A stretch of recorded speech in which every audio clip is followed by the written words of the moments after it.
warahmatullahi wabarakatuh. Bersama saya Citriawati. Pada program studi mata kuliah Geometri Transformasi, kita akan membahas tentang pencerminan. Pengertian pencerminan berdasarkan definisi 2.6 yang berbunyi, sebuah pencerminan pada sebuah garis G adalah fungsi mu G yang ditetapkan untuk setiap titik P pada bidang Euclid V sebagai berikut. A. Jika P elemen G, maka mu G P sama dengan P, seperti pada gambar 2.11a, yaitu sebelah kiri. B. Jika P bukan elemen G, maka mu G P sama dengan G, sehingga G merupakan sumbu dari ruas PG, seperti pada gambar 2.11b, yaitu sebelah kanan. Untuk lebih memantapkan pemahaman kita tentang definisi di atas, kita akan mempelajari contoh di bawah ini. Yang berbunyi, misalkan diberikan titik A, B, C, serta garis G, seperti pada gambar 2.12 di bawah ini. Lukis A, titik A aksen sehingga A aksen sama dengan mu G A, B, titik B aksen sehingga B aksen sama dengan mu G B, C, titik C aksen sehingga C aksen sama dengan mu G C. Penyelesaiannya A, karena A aksen sama dengan mu G A dan A bukan elemen di G, maka G merupakan sumbu dari ruas A aksen A. Artinya A aksen terletak pada garis L yang melalui G dan tegak lurus terhadap G. Apabila himpunan N sama dengan L irisan G, maka AN sama dengan NA aksen. Dan A dengan A aksen terletak pada sisi yang berbeda oleh G. B, karena B aksen sama dengan mu G B dan B elemen G, maka B aksen sama dengan B.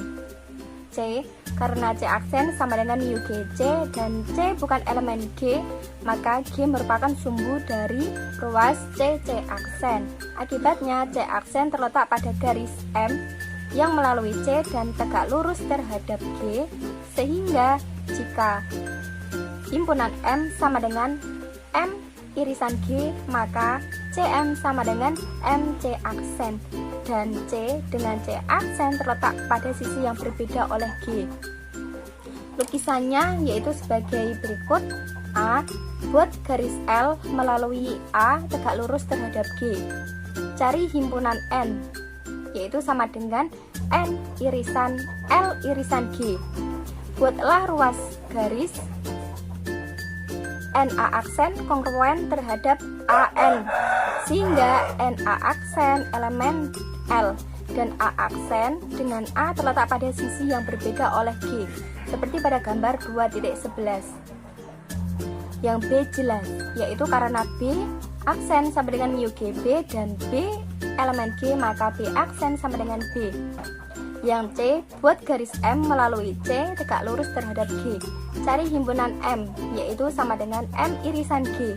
Buatlah ruas garis MC aksen kongruen terhadap CM, sehingga CM aksen subset terhadap M dan C aksen dengan C terletak pada sisi yang berbeda oleh G, seperti pada gambar 2.13. Yang selanjutnya yaitu pencerminan sebagai suatu isometri. Berdasarkan teorema 2.4 yang berbunyi, setiap pencerminan pada garis merupakan suatu isometri lawan. Kita buktikan yaitu berdasarkan pengetahuan pada definisi 2.1 dan definisi 2.5 serta teorema 2.4 dapat ditunjukkan melalui 4 tahap, yaitu yang pertama, pencerminan suatu transformasi, B, pencerminan suatu transformasi lawan, C, pencerminan suatu isometri, dan D, pencerminan suatu isometri lawan. Ambil sembarang pencerminan, namakanlah dengan mu G. Kita buktikan yang pertama yaitu mu aksen sebagai suatu transformasi. 1. Mu G suatu fungsi dari V ke V, yaitu V di bidang Euclid.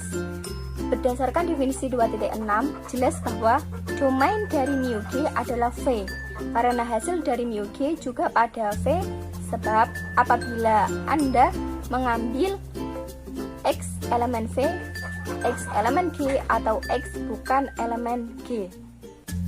Untuk X elemen G, mu G X sama dengan X elemen V.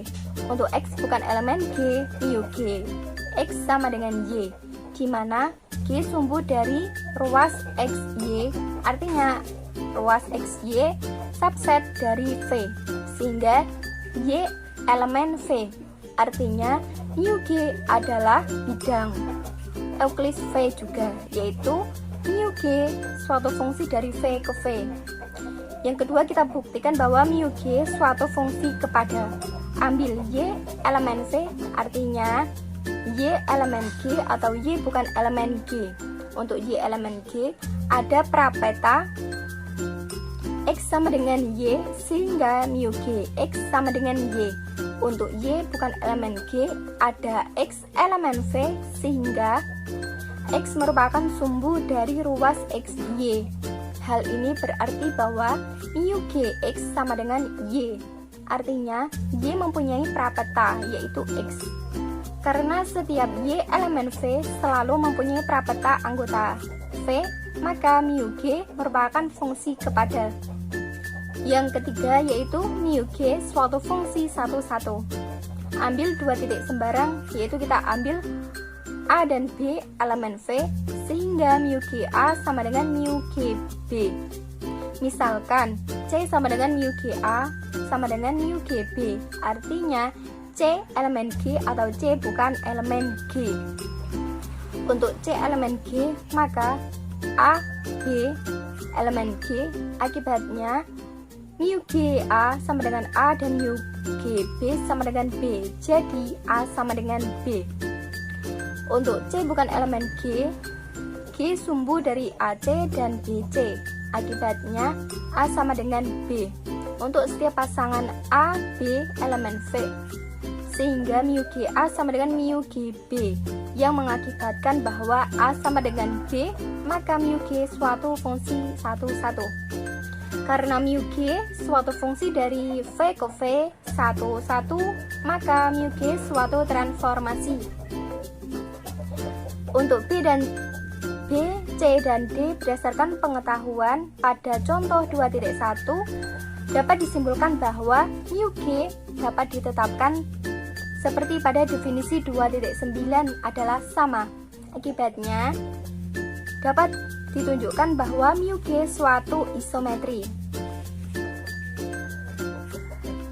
Kemudian berdasarkan pengetahuan pada contoh 2.3 dapat disimpulkan bahwa mu G suatu isometri lawan. Yang selanjutnya yaitu definisi 2.7 yang berbunyi suatu transformasi yang balikannya adalah transformasi itu sendiri disebut suatu involusi. Yang kemudian teorema 2.5 yang berbunyi setiap pencerminan pada garis merupakan suatu involusi. Kita akan buktikan, yaitu ambil pencerminan pada garis, namakanlah mu G. Ditunjukkan bahwa mu G inverse sama dengan mu G. Ambil X sebarang titik pada V, maka ada dua kemungkinan. Yang pertama yaitu G X elemen G atau X bukan elemen G. Untuk X elemen G yaitu mu G bundaran mu G X sama dengan mu G X, yang mana mu sama dengan mu G X sama dengan X sama dengan epsilon X. Untuk X bukan elemen G, misalkan mu G X sama dengan Y, akibatnya G sumbu dari ruas XY, artinya sama dengan G sumbu dari ruas YX, sebab X ruas XY sama dengan ruas YX, jadi mu GY sama dengan X. Perhatikan bahwa mu G bundaran mu GX sama dengan mu GX sama dengan mu GY sama dengan X sama dengan epsilon X. Jadi mu G bundaran mu Gx sama dengan epsilon X untuk setiap X elemen V. Akibatnya mu G bundaran mu G sama dengan epsilon. Jadi mu G inverse sama dengan mu G. Nah, demikian pembahasan dari saya. Kurang lebihnya saya mohon maaf. Semoga bermanfaat. Wassalamualaikum warahmatullahi wabarakatuh.